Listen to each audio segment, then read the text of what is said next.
buat anak-anak itu taat, buat suami itu taat, kita nggak bisa. Yang bisa Allah, ya Allah. Ya, ini tolong dipahami. Banyak kali curhat jemaah saya itu di WA group, di mana-mana. Banyak kan saya sering kasih itu di WA group kita itu. Jemaah bertanya, mendapat ilmu juga, ya. Karena banyak kali yang stres. Saya nggak mau sedulur-sedulur saya ini, saudara-saudara saya ini juga stres. Saya nggak ingin, makanya saya bagi ya bahwa Allah yang buat suami kita itu baik, taat, anak kita taat. Tugas kita hanya mendidik, memberikan ilmu, menasehati. Udah cukup itu aja. Ya. Itu yang membolak-balikkan hati, yang memberikan hidayah itu Allah, bukan kita. Nabi Muhammad aja yang suci, yang jadi masuk surga, loh. Nggak bisa buat paman yang taat beriman, ya kan? Siapa pamannya Bu aja? Paman Nabi Muhammad. Ya? Abu Thalib. Istri Nabi Nuh enggak beriman. Istri anak Nabi Nuh enggak beriman. Ayah Nabi Ibrahim enggak beriman. Emang kita ini siapa? Kita ini banyak dosa termasuk saya. Nggak bisa kita berikan hidayah, nggak bisa. Ya. Jadi jangan stres, jangan kecil hati, jangan sengsara. Kalau suami istri kita belum taat, anak-anak kita belum taat. Perbanyak aja air mata tobat. Ya minta kepada Allah, bangun di keningan mati. Ya Allah, tolong ya Allah. Ya suamiku ya Allah, lincah lagi ya Allah. Oh, ada pertanyaan silakan.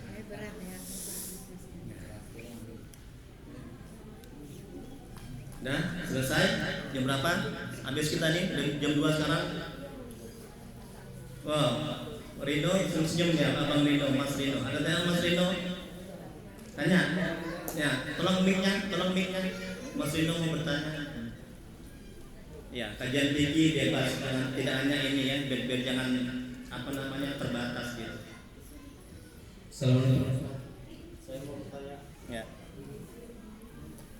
Apabila kalau kita sejadah, Ya. kita diberikan orang non-muslim, terus kita tidak tahu uang itu asalnya dari hasil apa ya.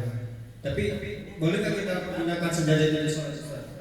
Iya, masya Allah, bagus sekali pertanyaannya. Ustaz,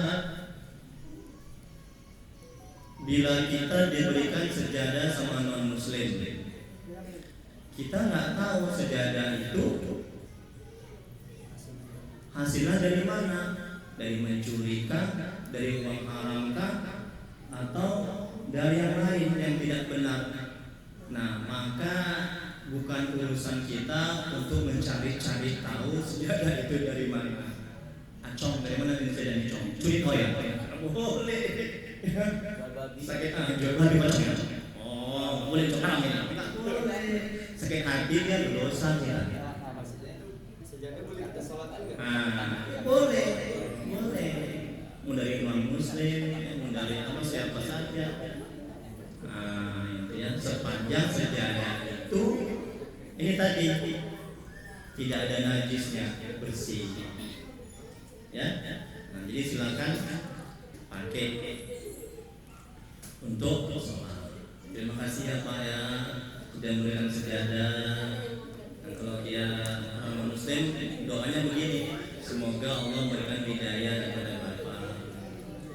Doakan juga dia supaya dia masuk Islam. Ya, itu bagus. Doakan itu boleh didengarnya kan, Bray? Boleh. Kalau nggak didengarnya, kan ada teman kita. Muslimnya Bray. Ini aja. Biar yang lain, masya Allah bagus pertanyaannya. Kita kan berteman ya sekarang. Ya. Kita punya teman, Ya. kita non muslim. Ya. Tapi kita merasa duka, selalu rasa hati sama itu. Masya Allah. Kadang-kadang saya selalu doa, ya Allah. Temannya ini laki-laki atau perempuan? Oh, mungkin laki-laki. Jadi teman dari lama gitu ya kan. Insya Allah. Jangan marah dulu, bercanda. Itu tetap dijaga, harus Iya. jaga sebagai seorang istri. Enggak. Kita belajar tahu satu suami itu kita bina. Masya Allah, tabarakallah. Itu wallahu a'lam hanya Allah yang memberikan. Amin. Jadi kita dalam berteman, Ya. kita kan berteman kita ada yang non Ya. tapi kita merasa sahabat gitu Ustaz. Ya. Nah sahabat dan sahabat Masya Allah, Masya Allah. Dekat ya. Ya, jadi kadang-kadang dia sementara dia tidak taat sebagai muslim ya. Ya. Kadang-kadang ini saya bilang, ya Allah mudah-mudahan kau berikan hidayah padanya supaya ini. Tapi tanpa dengar dia kan kita yang dalam hati gitu Ya. mendoakan hidup itu Ya. bisa. Masya Apakah Allah. bisa sampai kalau ke depan dia saya bilang itu pasti dia akan marah sama saya gitu. Ya, ya, kan. ya. Demikian aja Ustaz. Ya, Masya Allah. Masya Allah. Ustaz, Ya. menyambung apa yang Ibu aja. disampaikan oleh Ibu aja. Bu Ajanung, mungkin kita menambahin sama kita berteman dengan orang muslim. Ya, ya. Saya kadang orang muslim menyapa kita assalamualaikum Pak Handoko gitu. Apa kan kita jawab waalaikumsalam gitu. Jadi bingung jawabnya gitu. Setiap hari dia non muslim mengucapkan assalamualaikum Pak. Langsung nama saya kan gitu. Seorang non muslim kalau kita mengucapkan assalamualaikum. Apa kita jawab salon?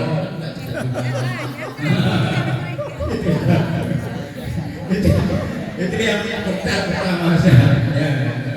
Yang kedua mungkin oh itu benar.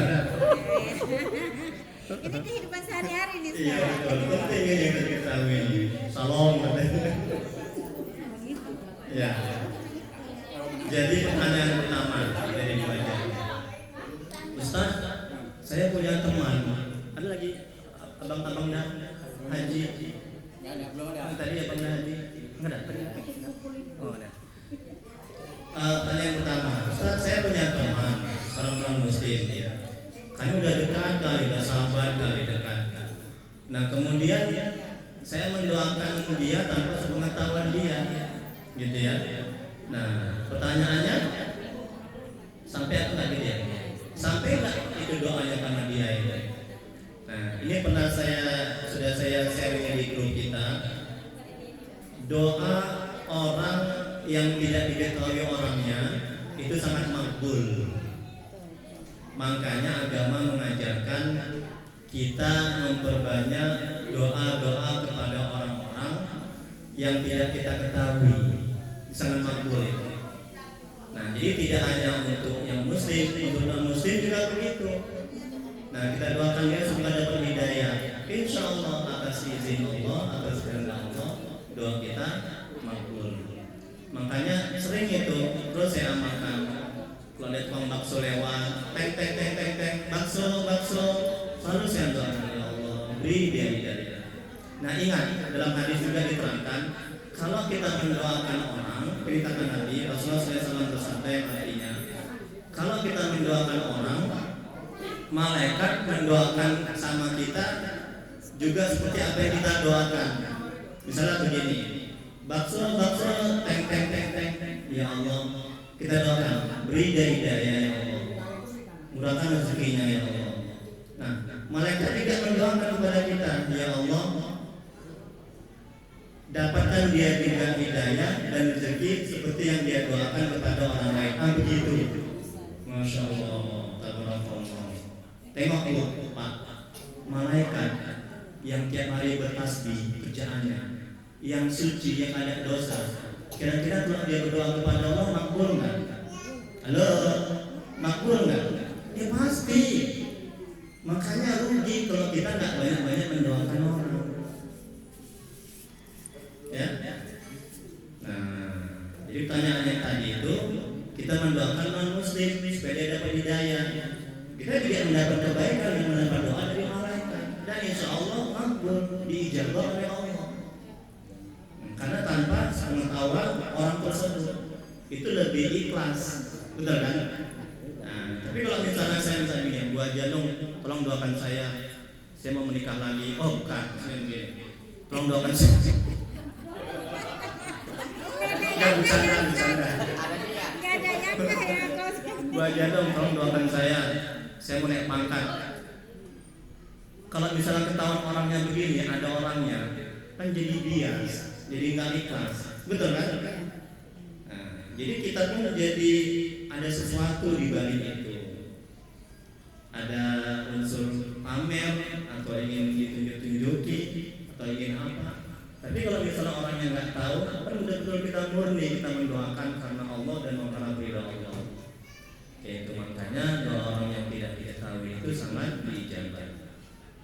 Itu yang pertama. Terus yang kedua, Salam. tadi salam, jawabannya salam. Assalamualaikum, kata orang non muslim. Nah, bagaimana kita menjawabnya? Nah, kita nggak boleh menjawab waalaikumsalam. Ya, cukup kita menjawab waalaikum. Gitu aja. Oh, salamnya nggak ikut ya? Salamnya nggak ikut. Salam kan selamat kan? Ah, bisa juga waalaikumsalam. Iya, pinter wajahin. Ya, waalaikumsalam. Tapi intinya kita tidak mendoakan dia seperti dia mendoakan kita. Dia mendoakan kita mendapat kebaikan. Karena salam itu kan doa, ya kan? Nah, salam itu doa. Dia mendoakan kita, dan kita nggak boleh mendoakan balik kepada dia. Waalaikumsalam. Ya. Waalaikumsalam. Apa artinya? Apa artinya bajai? Kan enak jadi ustaz kan? Tinggal tanya jemaahnya aja. Tunggu sabar. Ya, gimana bajain apa artinya? Salam itu Ya. selamat. Ya, jadi intinya kita tidak mendoakan dia, tapi insya Allah bulan depan nanti saya cari PR lah buat saya. Nah, ya, tapi intinya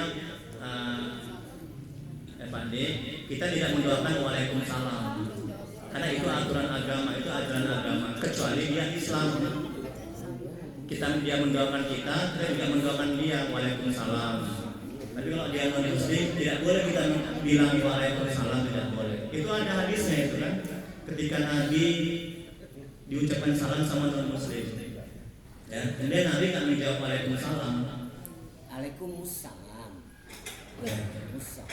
Waalaikumsalam itu yang betul.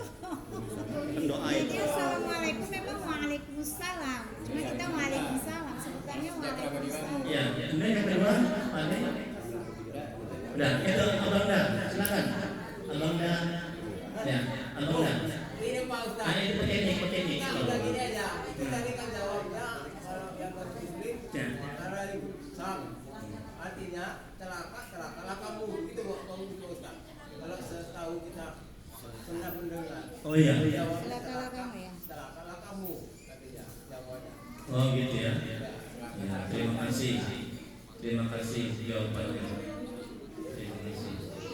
Jadi intinya kita tidak boleh menjawab waalaikumsalam warahmatullahi wabarakatuh. Itu aja intinya. Ya. Karena itu kan doa. Oke? Ada lagi yang lain? Ya, silakan Abang Dan. Tolong mic-nya. Ini luar dari apa dia? Oh nggak apa-apa, dalam pun tidak boleh, dalam luar boleh. Jangkauan. Jangkauan. Assalamualaikum Pak Ustaz. Ini kita keluar dari TV. Ya. Jadi mau nanya dengan Pak Ustaz. Sebenarnya Pak Ustaz pilih siapa, saya pilih siapa? Itu yang tanya.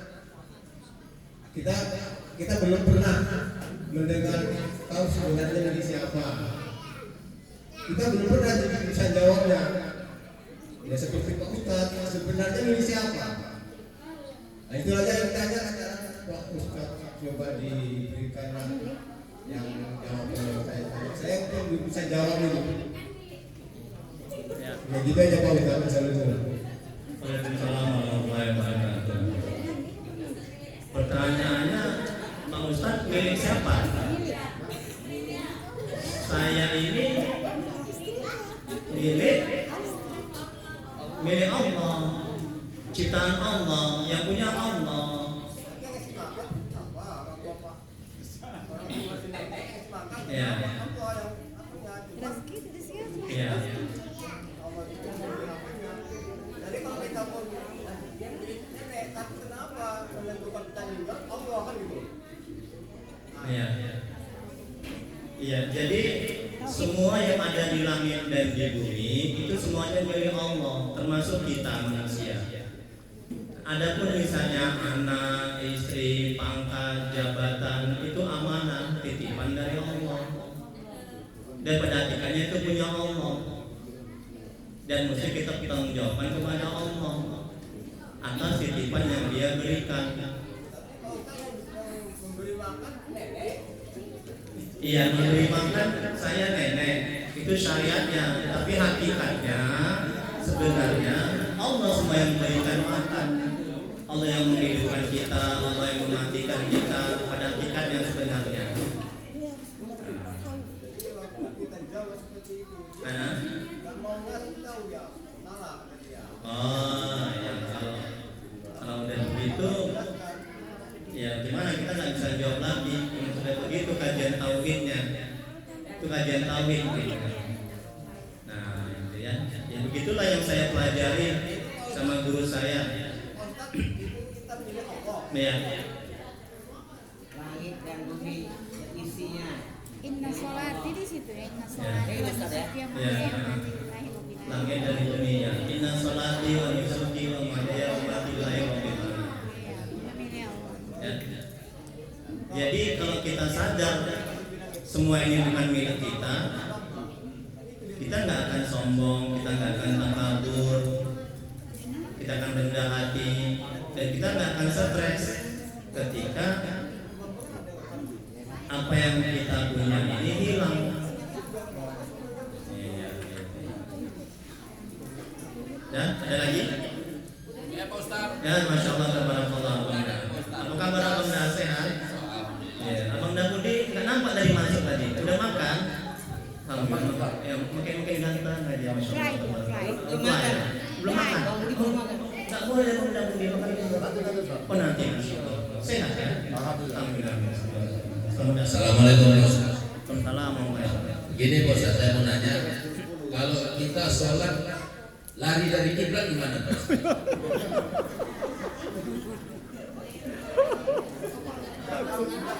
Kita nggak tahu Pak Ustaz.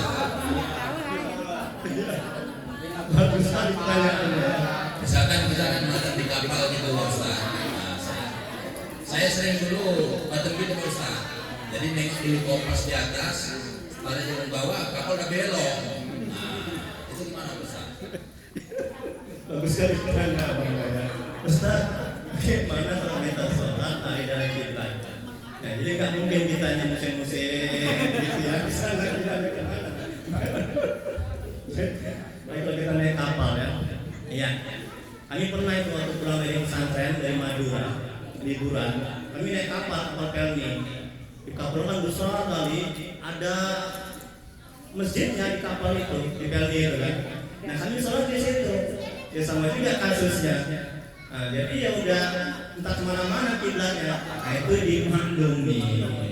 Ya, nggak pala kita bisa sholat begini kan kita kemari, nggak pala begitu ya. Nah, mengikuti arah kemana kita kapal itu begini, nggak pala begitu ya. Tetap aja kita begini, walaupun kapal merah ke sini, udah kita di sini juga. Kapal merah yang cuma belok kemari, kita kemari juga. Artinya kita tetap begini aja ya. Nah, ikut di mana kapal itu belok. Penting niatnya ya. Iya. Tapi jangan coba-coba di rumah. Di rumah kan nggak enak ini kiblatnya ya. Coba-coba kemarin. Itu lain aliran tuh. Cari dari sensasi dulu. Ya bosan kali sini aja ada kiblatnya. Umpama ya misalnya ya. Saya nggak stres aja. Ya ada lagi.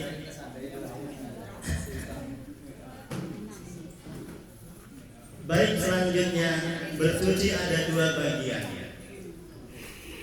Bersuci dari hadas, bagian ini khusus untuk badan, seperti mandi, berwudu, dan tayamum.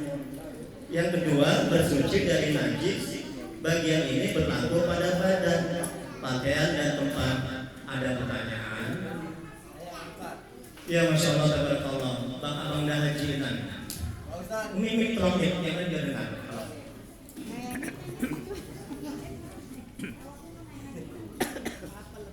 Pak Ustaz, aku tanya, kita situasi sakit tapi nggak sakit separah-parahnya.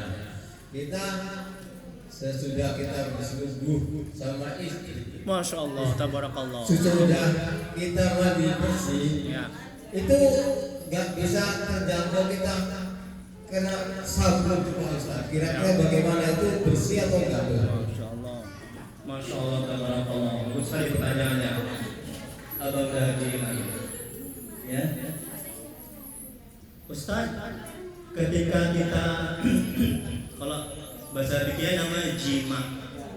jima, ya bersetubuh dengan istri. Masya Allah, semoga Allah merahmati ya. Ustaz, kalau kita ini penting ini, karena jemaah saya pun juga banyak nggak tahu. Selesai berhubungan badan, saya bersetubuh sama suaminya, ya. Nah dia mandi asal-asalan aja, nggak sah itu wudhunya, nggak sah itu sholatnya. Namanya mandi janabah, ya kan? Iya, hati-hati. Nah, itu macam mana Ustaz? Ada yang nggak kena sabun di punggung. Nah, jadi namanya mandi janabah itu basah semua.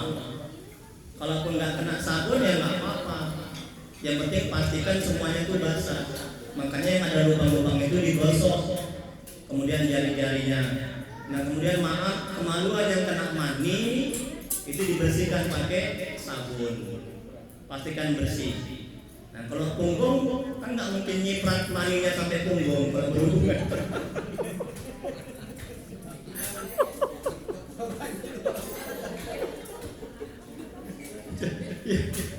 Nggak mungkin. Nah itu ya. Kalau misalnya mungkin nggak ya kan nggak bisa kena, itu dimaafkan. Kecuali mandinya sama istri. Tolong lama gosokkan punggung saya tadi ada kena mani. Kalau mandi sendiri itu dimaafkan. Ya. Semuanya kena sabun ya Pak Ustaz. Ya. Nah, tapi yang penting yang harus lebih diperhatikan kemaluan kita yang basah dengan mani. Mani itu tidak najis. Tapi kalau kita keluar mani, mesti kita mandi. Itu dia. Lagi minyak. Pak Ustaz, kita mendapatkan satu lagi kata, hati kita mandi bersih. Kita kalau di dalam bukan di bahasa kasarnya guling kita ini betul kita bersih itu Pak Ustaz. Ya, Ustaz, apakah harus kita bersihkan dubur kita ketika mandi wajib? Iya.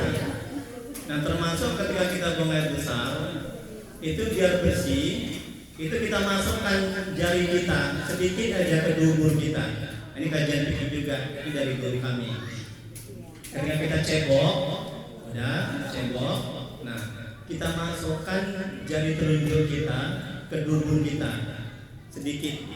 Tapi jangan banyak kali, sedikit aja, nah, supaya lebih bersih dubur kita. Termasuk kalau kita mandi wajib, nah, kita bersihkan dubur kita. Ya. Nah, kalau kita nggak beol, ngapain kita masukkan jari telunjuk kita? Ini termasuk kita buang angin itu kan termasuk kotoran juga kalau ada bersih.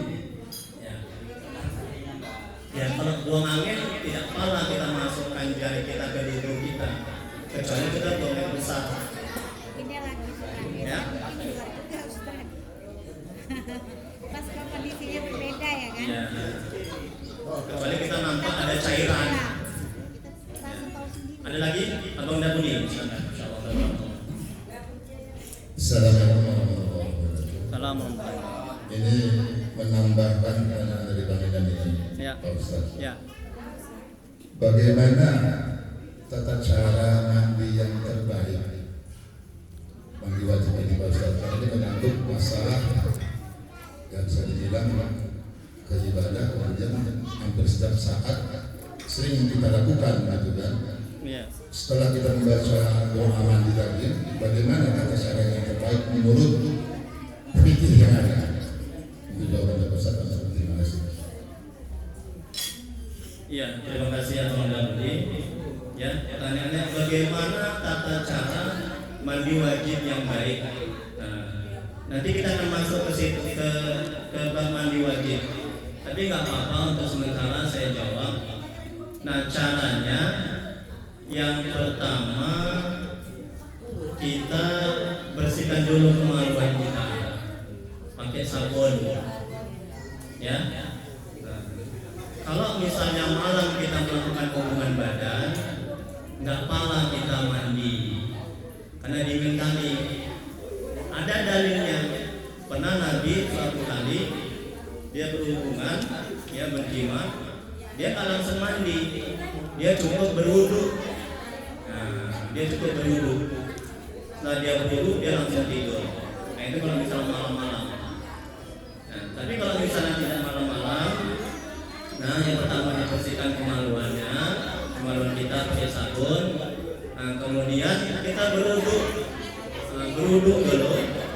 Nah setelah berwudu, baru kita ambil gayung, kita siram dari mulai kepala, siram, dan kemudian digosok yang sela-sela ini. Pastikan sela-sela ini, lubang-lubang ini semuanya kena air. Kalau tidak ada kena air, maka mandi wajibnya nggak sah. Nah, itu. Jadi pastikan.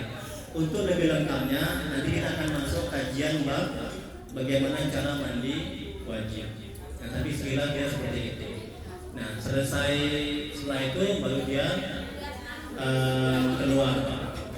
Apakah boleh wudhu tadi ketika sebelum mandi kita pakai untuk sholat? Boleh, tidak apa-apa. Tapi dipastikan kita tidak kena tangan kita kemaluan. Kalau tangan kita udah kena kemaluan, maka udah gugur wudhu kita. Nggak bisa kita langsung pakai sholat. Ini pernah ditanyakan sama jemaah ketika saya mengaji di rumah Profesor Alim Syaitan, dokter mata. Nah, Ustaz, apakah boleh wudhu sebelum mandi janabah dipakai untuk sholat? Boleh, silakan, dengan catatan tangan kita ini belum memegang kemaluan kita.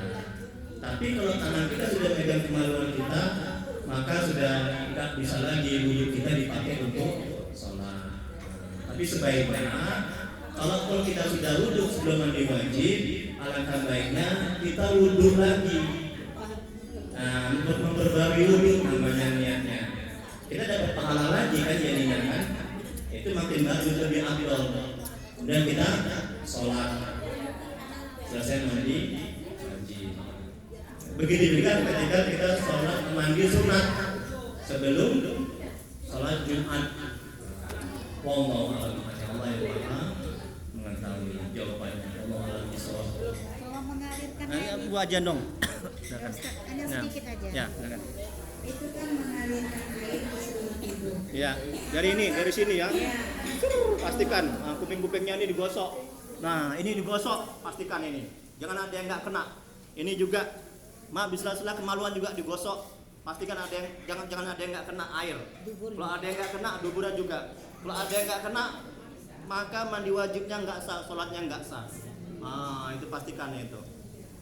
Cuma saya gituin. Nah, itu kasih. Tolong, gua ajain. Saya pernah ngalamin sendiri waktu Nah. kaki saya patah. Nah, itu dekat Waktu kaki saya patah, kan nggak boleh kena air kakinya itu. Ya. Jadi diganti dengan tayamum. Nah. Sana begitu ya, Ustaz. Oh, masya Allah, tabarakallah. Ntar lu baca dong ya, jawab dulu ya. Ya, Ustaz, saya pernah mengalami ketika kaki saya patah. Nah, kan nggak boleh kena air. Apakah bisa diganti tayamum? Memang. Kalau nggak bisa diganti, kalau nggak bisa kena air, pakai tayamum. Nanti ada di dalam fikih ini nanti. Itu bab yang lain. Ya, pintar bacain. Makasih tambahan. Ini apa bagaimana? Ini Dengar yang lain. maksudnya mengalirkan air ke seluruh tubuh. Ya. Apakah dimulai sebelah kanan dulu, Ya. sebelah kiri baru sekujurnya, atau langsung sekujurnya? Ya. Iya, pintar kali, alhamdulillah, tabarakallah. Nah, itu ada. Ya, sebelah kanan dulu baru sebelah kiri baru seluruhnya. Nanti lebih lengkapnya ada pembahasan itu secara mendetail, secara sempurna bagaimana cara mandi wajib yang baik dan benar. Ini penting. Ya.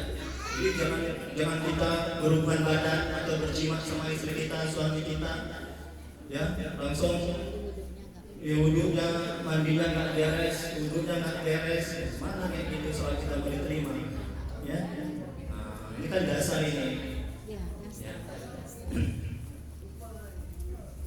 Ada lagi yang lain? Udah cukup kira-kira? 2:30 udah? alhamdulillah. Udah ya? Oke, kita doa dulu. Yang masih di luar silakan masuk. Insya Allah bulan depan kita lanjut lagi. Dan bagi yang belum punya buku, tolong di fotokopi. Ini sangat baik dan bermanfaat ya. Nah, tengok ya. Ini belum sampai selembar kan, sudah banyak pembahasannya. Masya Allah, tabarakallah ya. Nah, ini penting. Ya, silakan masuk dulu, kita bahas sama-sama dulu. Ya, biar berkah pertemuan kita. Kita ada pengacara lagi, ya. Tadi Bang Abang dan Haji Inan udah WA saya dan sudah saya kirim ke WA grup, dia sakit. Tolong kita sama-sama kita mendoakan, dan sudah saya kirim juga cara meruqyah ya. Mudah-mudahan yang punya ada waktu saya kita ruqyah, sudah saya kasih cara meruqyah supaya sehat. Terus siapa lagi ada saudara kita yang sakit selain Abang dan Haji Kamarudin? Tolong di share di grup ya, namanya Bersih Ruqyah dari jarak jauh. Insya Allah kita baca istighfar, surat yasin, ayat kursi. Insya Allah izin Allah sembuh ya.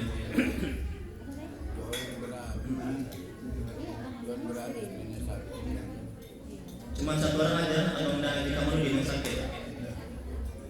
Oke, cuma dia ya. Oke, kita doa. Yang masih makan tolong berhenti makannya ya. Karena kita minta sama Allah, kita beradab ya, supaya doa kita dikabulkan. Karena doa orang yang menuntut ilmu sangat dijabah, sangat manjur ya, sangat dijawab oleh Allah Subhanahu Wa Taala. Kita baca kitab ya, kita adakan Nabi Muhammad SAW semoga dan sahabat-sahabatnya, kemudian untuk para tabiin, untuk guru-guru kita, orang tua kita, untuk Bapak Haji Iden sehat. Alhamdulillah sehat. Kemudian untuk Abang dan Haji Kamaludin, semoga diberikan kesembuhan, diangkat penyakitnya, diberikan kesabaran dan ketabahan, dan diganti musibah yang dialami dengan yang lebih baik nantinya. Dan untuk muslimin dan muslimat pada umumnya dan dunia kita masing-masing. Al-Fatihah. A'udzubillahi minasyaitonir rajim.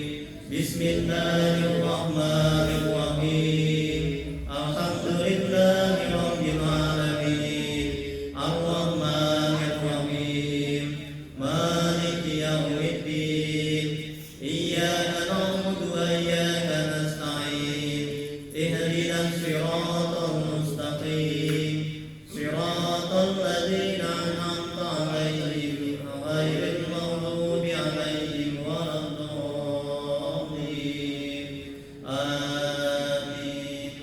Bismillahirrahmanirrahim. Alhamdulillahirabbil alamin.